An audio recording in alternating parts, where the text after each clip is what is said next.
Mes chers compatriotes, bonjour, bonsoir. Je suis Armand Manziono, Boutelezi, Bouchindi, Bouaboucheleka, Bouavindi Munabangungu, Wakalamu Kwenda Nkukrika. Ma communication d'aujourd'hui s'intitule De la ZANU-PF au PCT, une analyse comparée, similitude d'un coup d'État de salon. Mugabe doit partir. Non à la dynastie Mugabe. Nous ne voulons pas être gouvernés par une putain, scandait la ZANU-PF pour se débarrasser de Mugabe. Sassou doit partir. Le Congo n'est pas un royaume. Non à la dynastie Sassou Nguesso. Nous ne voulons pas être gouvernés par un étranger, de surcroît en Walima. Ces slogans sont aujourd'hui ceux du PCT en remplacement des slogans tels que tout pour le peuple, rien que pour le peuple, ou encore PCT, oyez, oyez, oyez, soutien. En effet, il y a quelques années, le parti au pouvoir zimbabwéen avait expulsé son chef Robert Mugabe, renforçant la pression afin que le nonagénaire en poste depuis près de 40 ans, comme les Sassou Nguesso, quitte la présidence au plus vite. Contrairement au PCT qui rêve encore d'une candidature de Sassou Nguesso ou de son rejetant en 2026. Ce qui n'est pas d'actualité au PCT pour Sassou Nguesso. Son épouse Grace Mugabe, par ricochet, en avait fait les frais, tout comme Kiki, le signataire des accords de vente des terres du Congo-Rwanda, fait les frais de la stupidité politique face à la mobilisation de l'ensemble du peuple grâce aux réseaux sociaux. Est-ce que face à cette haute trahison de Sassou Nguesso et son ministre de fils sur l'épineuse question des ventes des terres congolaises au Rwanda, qui a amené le PCT à se réunir, convoquer le gouvernement, ce parti-État serait-il capable de sauter le pas dans la similitude de ce dont on a assisté avec la ZANU-PF de Robert Mugabe?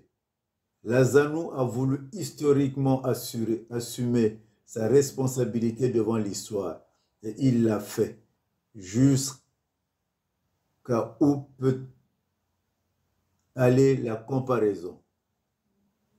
Lancer une procédure d'impeachment devant le Parlement pour haute trahison contre Sassou Nguesso et son fils.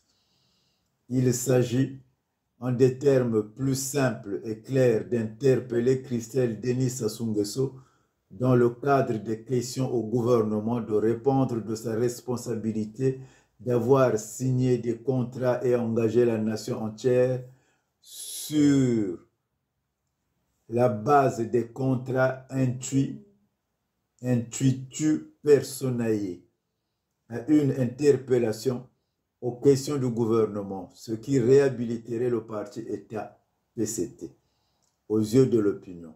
Nul doute qu'au sein du PCT existent des hommes de valeur capables, au pied levé, d'assurer la succession de Sassou Nguesso.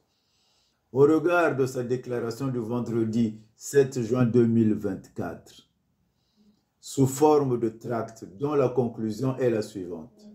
Le parti congolais se désengage officiellement de la politique actuelle menée par le président Sassou Nguesso et son gouvernement. Nous ne pouvons rester silencieux face à ce que nous considérons une atteinte à notre souveraineté nationale. Nous appelons à une mobilisation générale pour rejeter ces accords avec le Rwanda et défendre notre dignité et notre indépendance. Ensemble, restons unis pour un Congo souverain, prospère et respectueux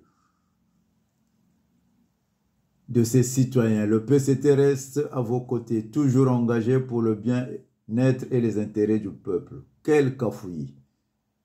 Quand ce même parti État apporte un démenti dans une vidéo devenue virale sur les réseaux sociaux en déclarant ceci par la voix de son secrétaire général Pierre Moussa, que les terres n'ont été ni vendues ni cédées. Cela emmène l'observateur avisé de rester dubitatif. Quant à l'authenticité de cette déclaration, elle est sujette à caution parce qu'il n'y a ni signature ni sceau. Même si les spéculations des bavardages indiscrets de la Vox Populi vont bon train, oublions que ces théories sans lendemain relèvent spécialement des laboratoires mensongers du PCT, qui n'est autre qu'un parti très tricheur sans vergogne aucune, ne cesse d'endormir le peuple depuis Mathusalem, convaincu que ce dernier a une mémoire courte. Peuple congolais, réveillez-vous. Ne croyez pas aux faux prophètes, à ces incompétents avérés, prompt à dédouaner Sassou Nguesso dans un dossier de haute trahison. Croyez-moi, les jours à venir ne présagent point des jours meilleurs entre le Rwanda et le Congo, notre pays. Le PCT est l'incarnation du mal. Comment Pierre Moussa peut-il avoir l'audace de mentir le peuple que nos terres n'ont été ni vendues ni cédées, alors que paradoxalement, on constate une activité migratoire et diplomatique intense entre le Congo et le Rwanda.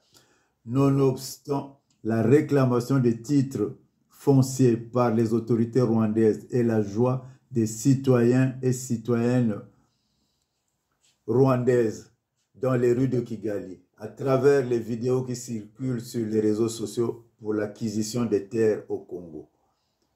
Mais de qui se moque-t-on? Cette situation est intenable. Sassou Nguesso doit partir du pouvoir ainsi que le PCT, parti État qui n'arrive point à prendre ses responsabilités pour le bien-être du peuple souverain. Armand Manziono, Boutelezi, Bouchindi, Wabucheleka, Wavindu Munabangungu, Wakalamu Kwenda Nkukirika. Chers compatriotes, j'en ai terminé pour aujourd'hui. Nous nous retrouverons demain dans nos séquences.